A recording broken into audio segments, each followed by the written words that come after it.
It was a bright and sunny morning in the cheerful town of Eden.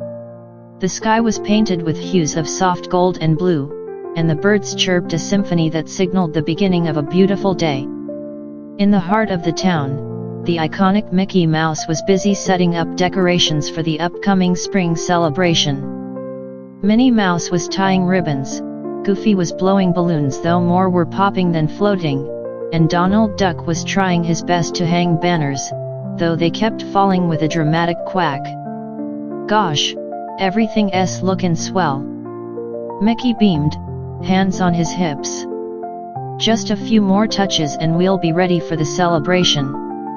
But just as they were finishing up, a small rustle came from a nearby bush. It was faint at first, but enough to catch Pluto's attention. The loyal dog trotted over, sniffed cautiously, then barked gently. "Pluto, what is it?" Boy Mickey walked over, crouched by the bush, and carefully peeked inside. There, curled up in a tight little ball, was a tiny gray mouse. His fur was ruffled and dusty, and his eyes, large and blue, shimmered with worry and fear. He clutched a small, worn satchel against his chest and trembled as he looked up at Mickey. "Well, hey there, little fella," Mickey said gently, his voice as warm as sunshine. "Are you lost?" The mouse hesitated before nodding slowly. His voice was barely a whisper. "I don't have a home." Minnie gasped softly as she and the others gathered around. "Oh, you poor dear. What happened?" "My name's Pip," the little mouse said, sniffling. I used to live in the big city. But my parents are gone, and the shelter said they were full. So I ran away. I didn't know where else to go." Donald folded his wings in frustration. "That's just awful. No kid should be left out on their own." Goofy knelt down next to Pip. "Don't you worry, little buddy. You've come to the right place." Mickey smiled. "That's right, pal. We're gonna help you find a home where you'll be safe, loved, and happy. Right, gang?" "Right." They all chimed. And just like that, a new adventure began, not one filled with pirates or castles or treasure maps, but something far more important, the quest to find a forever home for a very special little mouse. The gang decided the first stop would be Clarabelle Cow's cozy farm on the outskirts of town. Clarabelle greeted them with her usual cheerful moo and a tray of freshly baked cookies. "Well, land's sakes.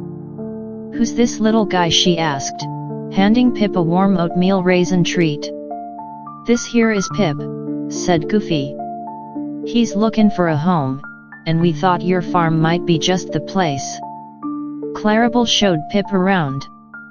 There were chickens to feed, hay to stack, and even a friendly goat named Marvin who followed Pip like a shadow. Pip smiled as he helped gather eggs and brush the horses. That night, Clarabelle tucked him into a soft bed in the loft. But as Pip looked out the window at the moon, he sighed. "It's nice here," he whispered to Mickey, who stayed to check on him. "But I don't think it's the right place for me." "That's okay, Pip," Mickey said. "Finding the right home takes time. Let's keep looking." Next, they visited Chip and Dale, who lived in a giant treehouse in the middle of Acorn Wood. The energetic chipmunks were thrilled to have a new visitor. "You can build your own nest," Dale said, handing Pip a handful of twigs. "And play acorn ball," Chip added, tossing a nut into a tiny hoop. Pip laughed and played all afternoon. It was exciting, and the treehouse was full of secret tunnels and swinging vines. But when night fell, and the wind rustled the high branches, Pip felt uneasy. "I think it's too high for me," he admitted. "And a little too wild." The chipmunks understood. They gave him a hug goodbye and a pouch of acorns for the road. Daisy Duck's cottage was their next stop. With its tidy garden and rose-covered archway, it looked like something out of a fairy tale. Daisy welcomed Pip with a warm bath and a plate of pancakes. She taught him how to water the roses and even let him paint a birdhouse. "You have a gentle spirit," she said. "And a wonderful eye for beauty." Pip blushed. He loved Daisy's home, but he still felt like a guest, not a part of the place. "It's lovely," he said. "But I don't think it's meant to be mine." Daisy kissed his forehead. "Then we'll keep searching, sweetheart." Days turned into weeks. Pip and his new friends visited every corner of Mouse Eden and beyond. From Pete's quirky junkyard a bit too noisy to Professor Von Drake's laboratory way too confusing, Pip saw many kinds of homes, but none felt quite right. And still, Pip smiled, helped wherever he went, and made new friends. With each visit, his confidence grew. He started telling jokes, asking questions, and even organizing games for the town kids. One evening, as they sat watching the stars from a hilltop, Pip sighed. "What if there's no home for me? What if I'm just meant to be alone?" Mickey put an arm around his shoulders. "You'll never be alone, Pip. You've got us now." Minnie nodded. "And we'll keep looking until we find the perfect place. Or make one." That gave Goofy an idea. "What if we built Pip his very own house?" The group blinked. Donald scratched his head. "Build one?" "Sure."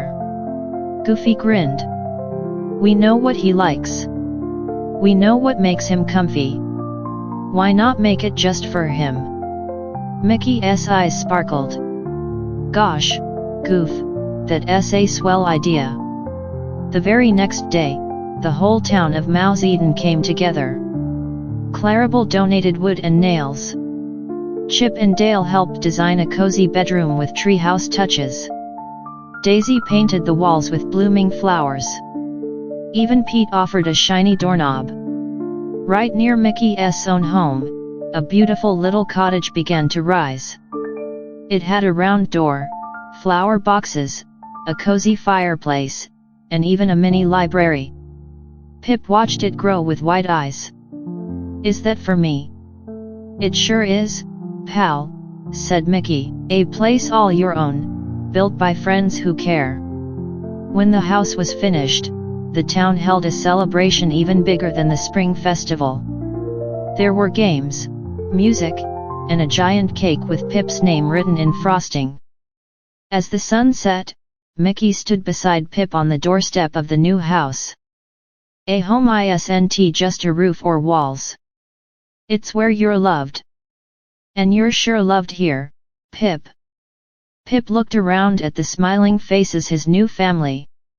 "Then this is home," he whispered, tears of joy in his eyes. And from that day on, Pip never felt lost again.